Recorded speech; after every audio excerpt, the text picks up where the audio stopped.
And welcome back to the Gampel Effect. I'm Dan Katz, joined alongside by John Harner, where UConn basketball is more than a game, it's an atmosphere. This week, we've got movement, ranking shift, award debates heating up, jersey retirements, and the Big East race tightening up in real time. UConn dropped number 6 in the AP poll. Butler and St. John's gave UConn two very different games.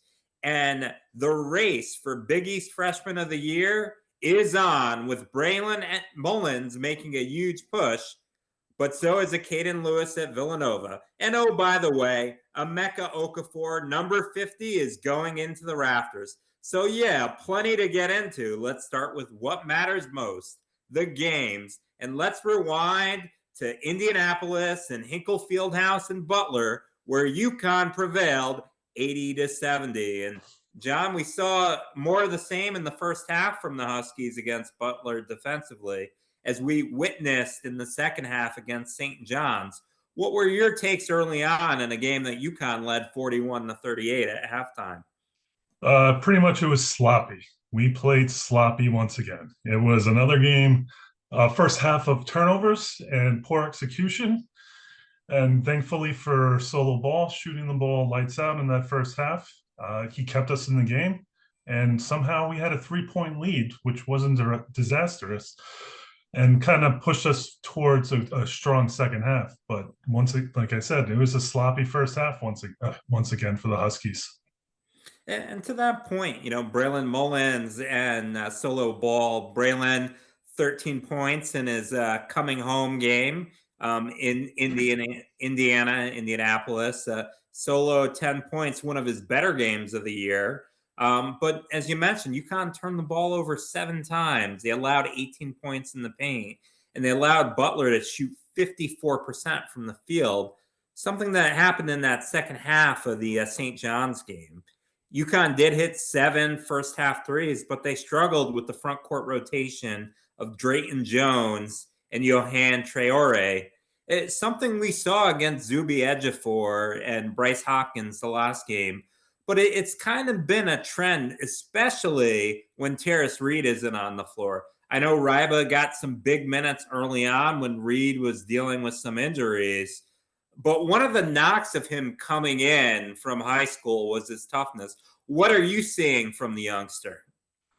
Yeah, I don't even think it's his toughness anymore. I think he's there. I think he's fine with that. I just think it's a confidence level right now. Coming in off of that St. John's game, it was disastrous. It was like the first time he stepped onto the court and didn't know what to do, in my opinion. He looked lost out there. Um, you saw in the beginning of the season against Arizona when we had no big men, he came in and played like he was already an established superstar. So I think it's a confidence thing issue right now with Ryba.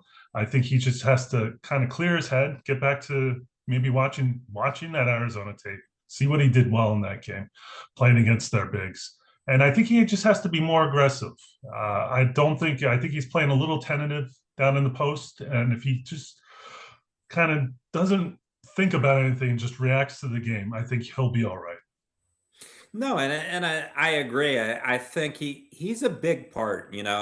Coming into the season, there was talk about UConn being 8, 9, possibly 10 players deep, and the bench has been really inconsistent, particularly during this January stretch where they struggled. If you look back to December, the Malachi Smith game against Illinois, as you mentioned, Ryba against Arizona.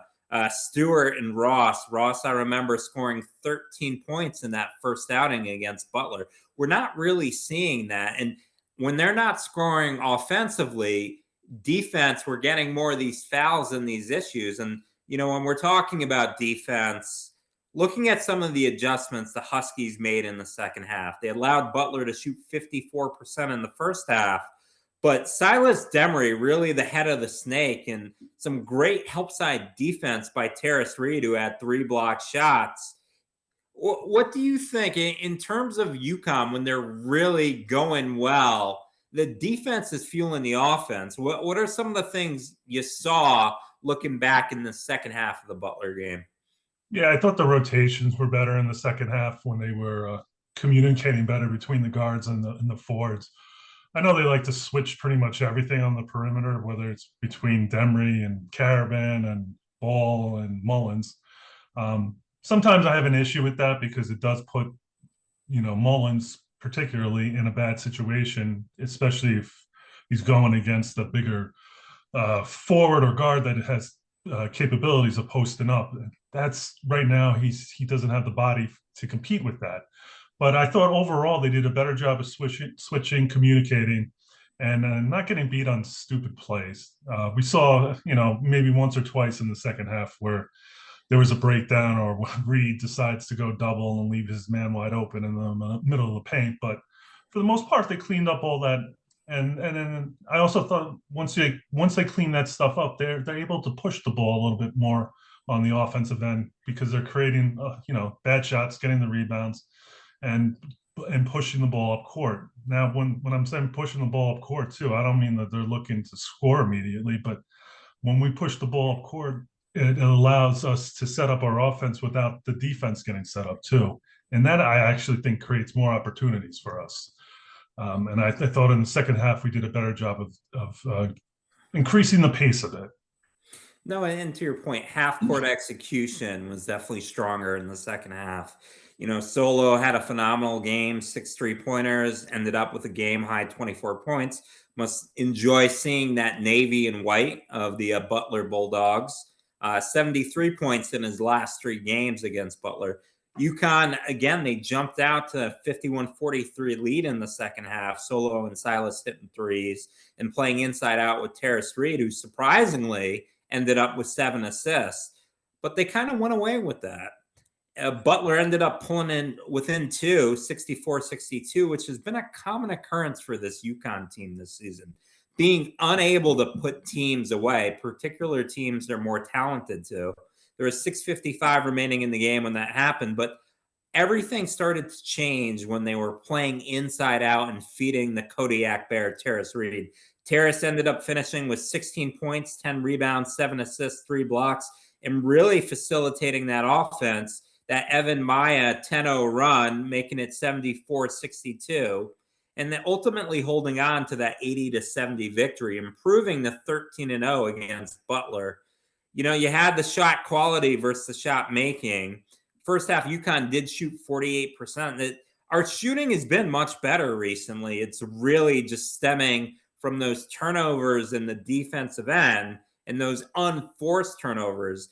UConn, though, assists to field goals made, they were 22 out of 25. This was a business-like road trip for the Huskies. But the St. John's game was a different animal. You had the back and forth in the first 10 minutes. UConn did jump out to that 16-10 lead, but everything changed when UConn went to their bench. When Terrace Reed and Braylon Mullins were pulled out, UConn struggled. St. John's immediately proceeded to go on a 7-0 run. They went up 17-16. And what are you seeing? What's the difference? Obviously, Mullins and Reed are more talented than some of the guys coming off the bench, but UConn really shouldn't have that precipitous drop. But they really seem to struggle offensively if they don't have Mullins or Reed on the floor, particularly together. What's your stance on that, John? Yeah, no, I tend to agree with you on that. I think the point guard play there's been a large dip in the point guard play. And for the backup point guard at UConn, you don't have to score points, but you got to get us in our offense and got to get us in our offense in a timely manner. I feel like when Malachi was in the game, every time I looked at the shot clock when he was crossing half court, it was around like 22 or 21 seconds. So then he's looking over at Danny to get the play. And then all of a sudden it's like 15 seconds and we're just starting to run our offense. And St. John's really wasn't doing anything crazy with the press. It was just the man on ball and just ragging him up all the way up to the half court. So it wasn't like they were sending traps or had anything they were worried about in that regard. But they took us out of our game, and I've been seeing this with the bench and definitely with Malachi too. I don't know if it is just a confidence thing with him too, because I don't know what happened to the Malachi from the Illinois game.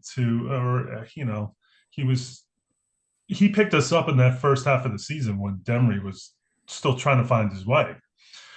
Now he seems to have lost his way, and I think that's the main reason right now that our second unit isn't producing at the level that we expect it to be producing at. And I think even Danny made a comment in the post game, it really taking a step back and saying he really didn't get much from his bench in this game. And we'll go further into depth with that as we recap this game. Once again, you're listening to the Gampel Effect. I'm Dan Katz, joined alongside by John Harner. And UConn, it was back and forth after Braylon and Terrace were reinserted. A solo three gave UConn a 29-27 lead with 4:11 to play in the first half, ultimately ending in a 39-39 halftime game. UConn, they were lights out from the floor again, shooting 54%. But there were some warning signs. The 8 turnovers to 5 assists. The Johnnies getting to the line 14 times versus 6 for the Huskies. And St. John's really starting to take over the paint, outscoring UConn 20-16. And it was on two fronts. As you mentioned, Braylon getting taken down to the post. Dylan Mitchell really took advantage early on in that game, using his athleticism, using that 6'8", 6'9" frame and getting easy shots in the paint over him. And Zuby, really probably Big East Player of the Year right now. I know there's still 6 games remaining for the Huskies and 7 for the Johnnies, but really started taking it to Terrace Reed. And I think one of the things I've noticed with Terrace, when he's not getting involved on the offensive end, he's not always there defensively. Yeah, he's one of those players. Get him the ball. I mean, get him a little Keyshawn Johnson there, and feed the big man. But yeah, his mind does seem to wander a little bit. He's a little discontent. I don't know what it is. But yeah, Zuby took advantage of it, and so did St. John's and Rick Pitino, just pounding the paint. They made sure that Hopkins, Mitchell, and Zuby, I think they accounted for 50 points of the 80. So I mean, right there you go. No, and again, it's really, but I think it goes into being in the Big East, teams knowing UConn's offense, teams seeing them 2-3 times a year, the familiarity. And to your point, and particularly with Malachi Smith, the ball pressure, although not always forcing turnovers, although there were some unforced turnovers in the backcourt by UConn, which you have to wonder. But UConn's offense was starting 27 feet behind the 3-point. Really struggling in that capacity. And it takes time. Now, one of the interesting things with this UConn team is even with 2 to 1 seconds left on the shot clock, they seem to find the right guy. They seem to hit the shot. But, looking at the second half, dissecting it, as we mentioned, it was 39 apiece at halftime. 4 minutes into the second half, the game remained tied at 45. But things seem to change with Dylan Darling, who it would come to a surprise as most Husky fans, but on this 8+ game winning streak for the Johnnies, he's really taking that stride in that point guard role. One of the questions I had about St. John's coming into the season was I thought what they were trying to do with Ian Jackson, trying to mimic what Kadari Richmond did for them last year, and even what Andre Jackson did for UConn. He's not a true point guard, and he's not a true facilitator, even though he has some point forward skills. But Dylan Darling, a guy they got late in the cycle out of the Washington area, Washington State, that is, not Washington, D.C., really a pest. I know the Knicks just got Jose Alvarado in a similar vein, not as tall, but really bothered Silas Demery. Silas, 9 turnovers in the game, and that really spurred a 10-0 run for the Johnnies, giving them that 55-45 lead. St. John's ultimately went up 60-49 with 10 minutes to play, and that's when we saw a little bit of a change. Last season, when the Johnnies jumped all over UConn, it was a good night, Irene. And really, that 10-point lead turned to a 20-point lead. This time around, led by Silas, although with the turnovers, UConn was not willing to relent. They've had some close calls in their 18-game winning streak coming into this game. The second half at Seton Hall in the game, they were up by 20 points. At Georgetown, the Villanova OT game. But this was really the first time all season since the Arizona game where it felt like UConn was at risk to potentially get an L. But Silas Demery and a clutch three-pointer from Alex Kerman, UConn cut the lead 62-60, going on an 11-2 run of their own with 6 minutes remaining in the game. But the bugaboo of free throw shooting and turnovers reared its ugly head again.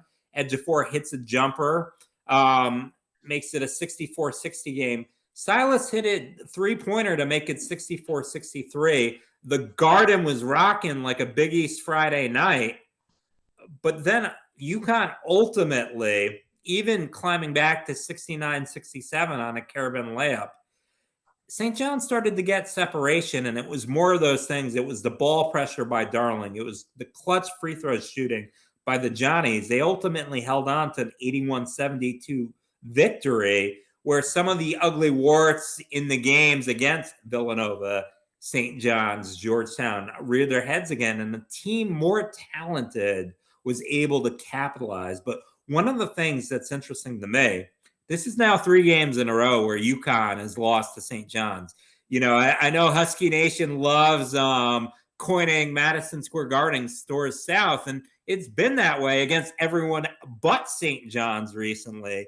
And even in the 24 season when UConn had that amazing run, St. John's gave them a really tough game in that Big East semifinal and almost gave UConn a loss. But, what's going on? What is it that Pitino is doing, that these St. John's teams are doing, that's really causing UConn some difficulty? That's a good question. I don't think they're doing anything that should be shocking. Like, they're just playing tough defense. And by that, I mean, they're being physical with our guards and our forwards. They're not letting us cut.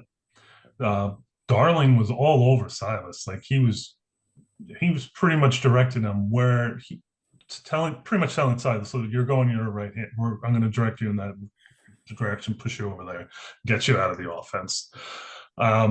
So they were doing that. And then I think Pitino's just out coaching Danny Hurley at this point right now. During this game, he put in Prey for 5 minutes.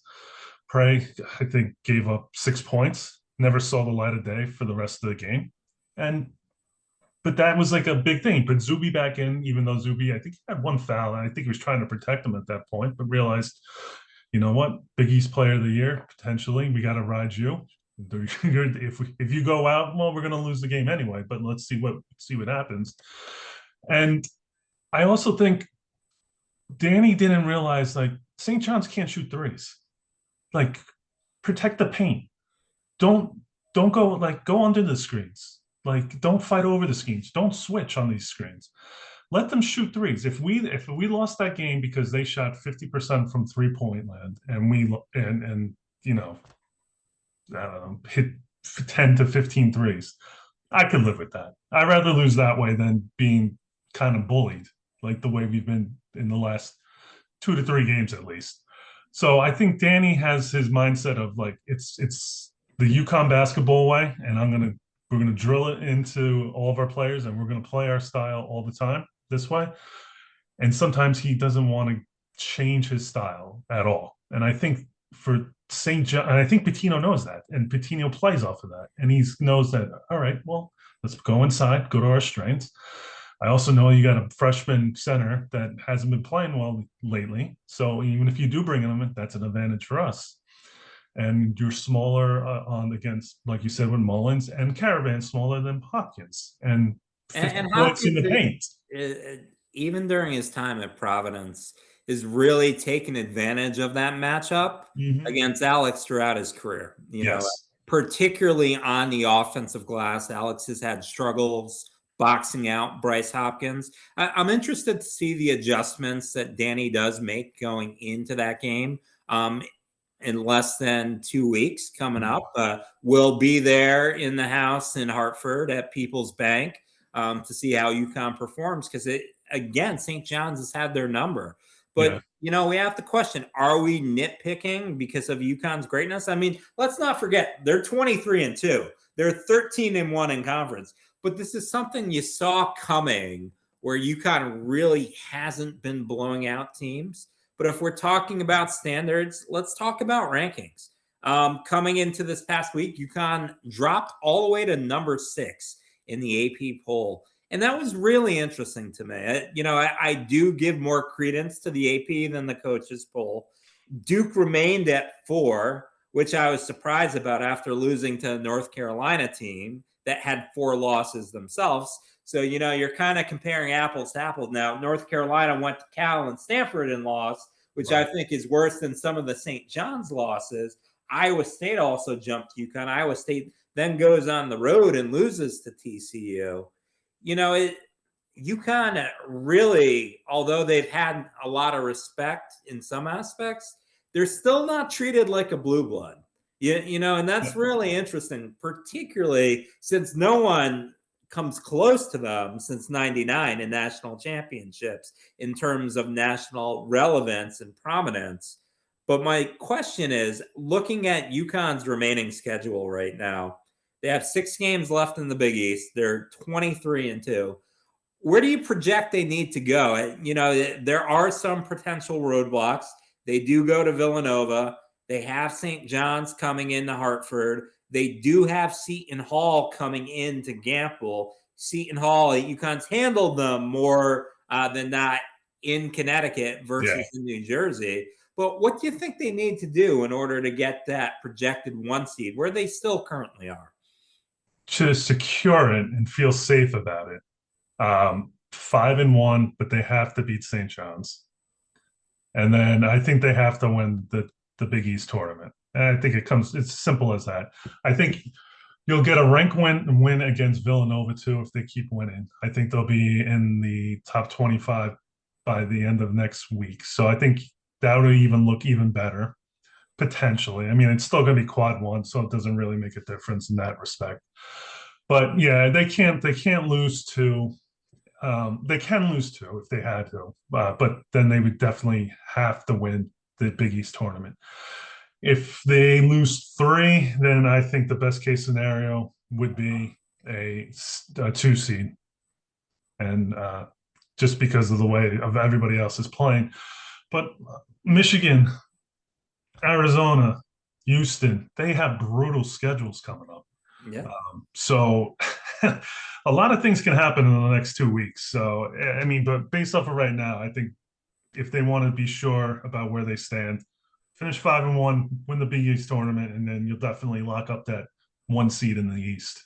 And I think even just for their own headspace and confidence, beating St. John's, I don't want to lose any of these games.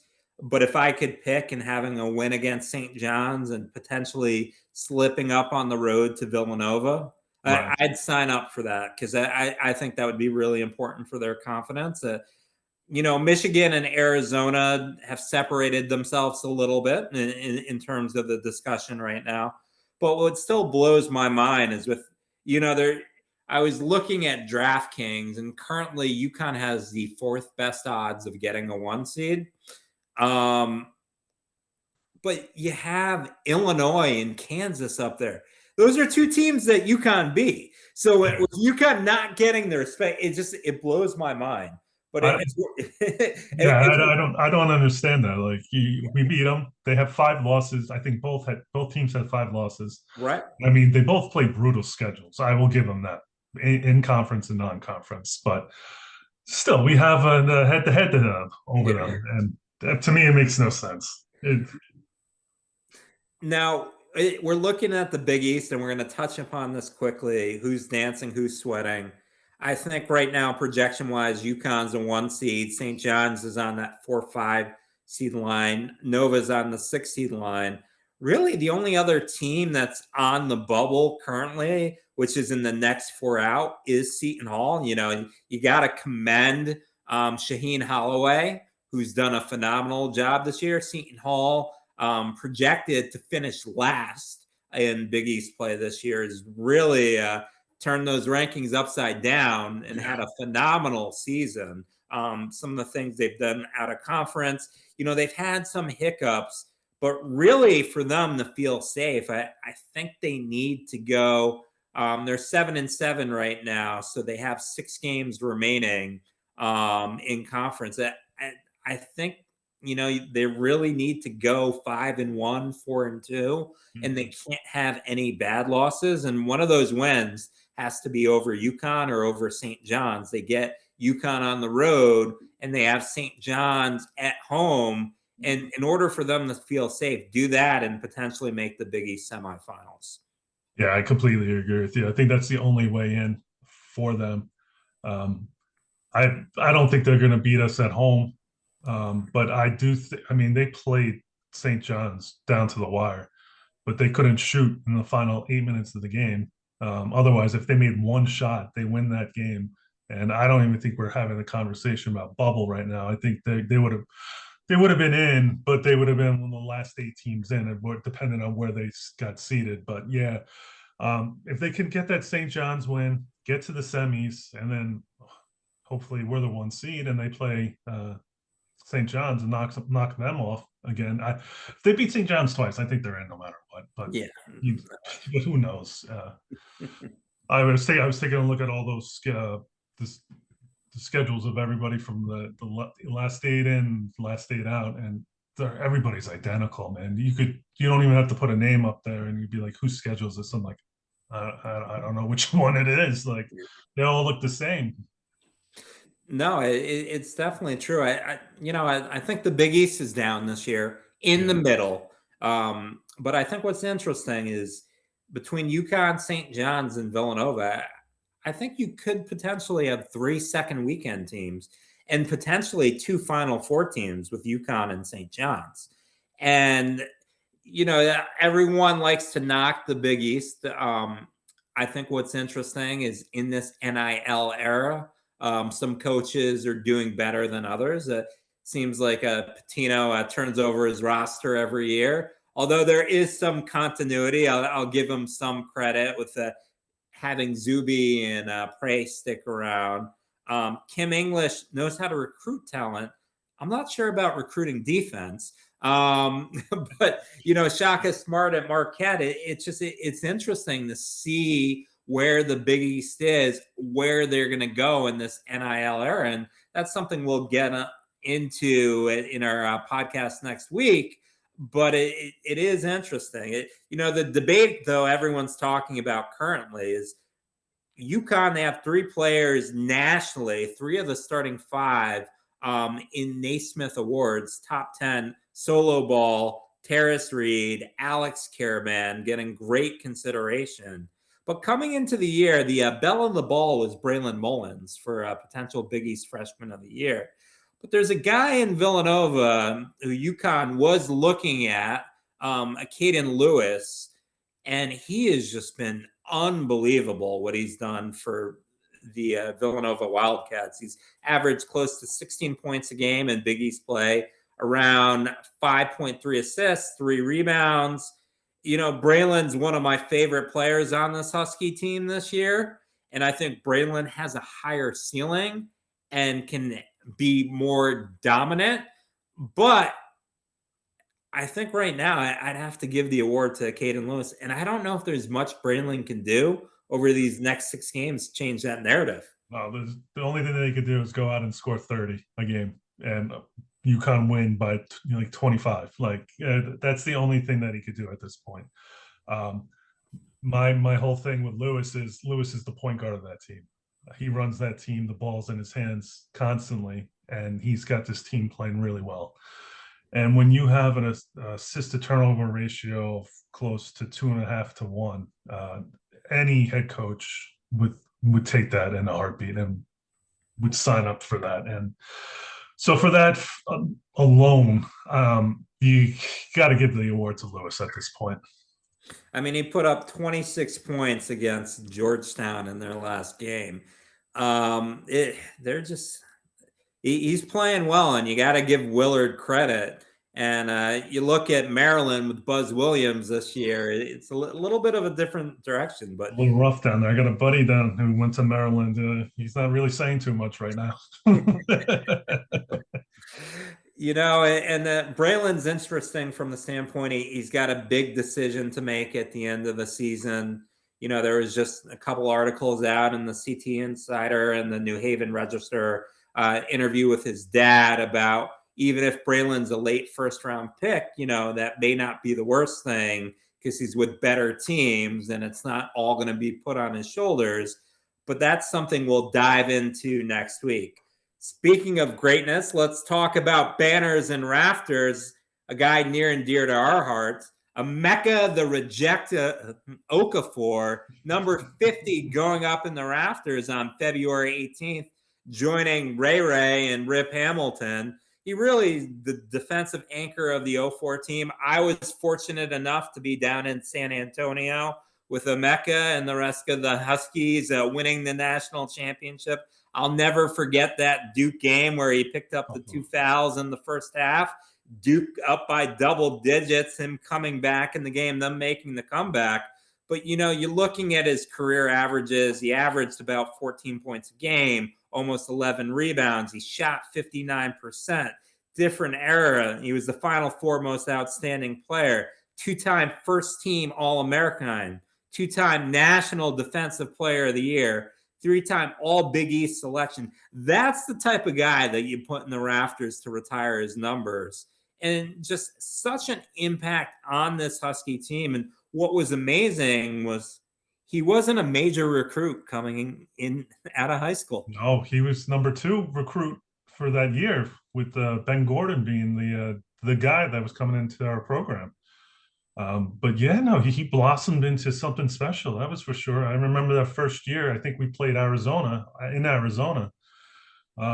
was an early game for West Coast start. And I remember waking up, and I think it was Saturday morning. And I was like, "Well, the game's on. Okay, we'll watch this." Game ends, and he has almost a triple double with blocks. I forget how many points and rebounds he had, but he had 9 blocks. And I forget who was calling the game. He's like, "I think we saw a star in the making today, boys." And I was like, I hope so, because nobody could guard him, nobody could defend him, and people kept challenging him for some reason. I never understood that, though. Yeah, no, and he had some virtuoso performances. National championship game, 24 points, 15 rebounds, 4 block shots in UConn's 82-73 victory. In the Elite Eight, he had 23 points, 11 rebounds, 4 blocks against Alabama. Who could forget the Big East tournament championship against Pitt, where he had 10 points, 9 rebounds, 7 block shots.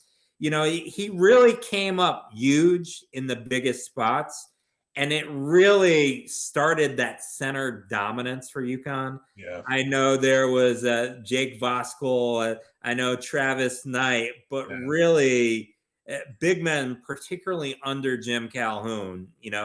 Emeka, one of the greats, and got to give him his due. And, he finished UConn with 1,600 points, almost 1,200 rebounds, a school record 441 block shots. Only player in UConn history to win National Defensive Player of the Year twice.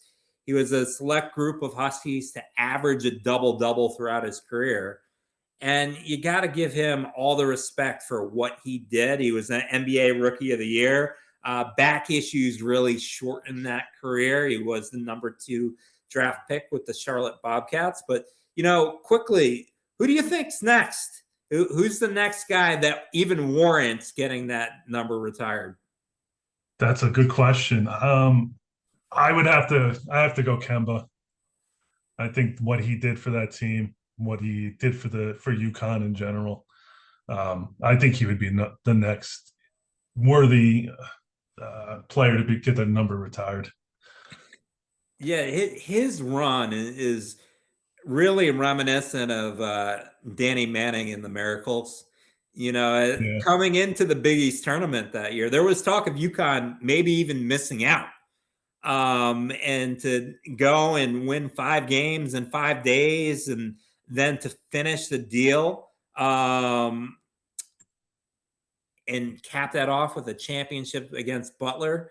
I think he's next. I think Shabazz needs to be considered as well.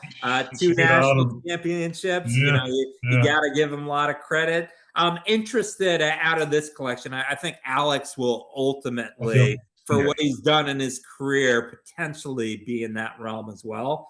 But let's get back quickly this year's team, UConn, the upcoming week. They do have Georgetown coming up on Valentine's Day tomorrow. That was a tightly contested 64-62 game. And the rematch with Creighton, where they blew out McDermott's team 85-58. So what are some of your thoughts on Saturday's game and potentially the Creighton game coming up early next week? Yeah, I just want to see them play a connective style of ball. I feel like we've been a little disjointed at times. We haven't played, once again, we still haven't played the full 40 again. So offensively, I'd like to see them get back in their rhythm. And then defensively, I would like to see them kind of turn up the intensity a little bit, and try to force some turnovers, try to push the pace and get some easy baskets in the open court. No, and I'd like to see, we are in February, the Ides of March are approaching. I want to see UConn turn it up. These are two teams that we should handle by double digits and really impose our will. And I'd like to see more of a Terrace getting involved offensively. I'd like to continue to see Silas attacking the rim and Solo to pick up where he left off in that Butler game. It was great to see the tape off the wrists and him shooting those threes, because if he's shooting, UConn's in good shape. And I'd like to see a little more from the bench. That's a plot. That's a given right there. Malachi, Ryba. I mean, Jalen's been playing well, but I'd like to see him on a more consistent basis. At least get average like 6 points off the bench, 6 to 8 points off the bench, and then Ross. You never know what you're going to get with him, but if he could rein it in a little bit and play within the UConn style, then I think we'll be all right. Well, we want to thank everyone for joining us. Here's what we know. UConn at 6 isn't a problem. It's fuel. The freshman debate, and that's about respect. The jersey retirement, and that's about legacy. And February in the Big East, that's about positioning. This program doesn't measure itself by polls. It measures itself by banners. The margin is thin. The expectations are heavy. And the standards in stores, it's still the standards. We'll be back after Georgetown and Creighton to see where things stand. For John Horner, I'm Dan Katz. This is the Gampel Effect. Stores basketball, capital of the world. Talk to you soon.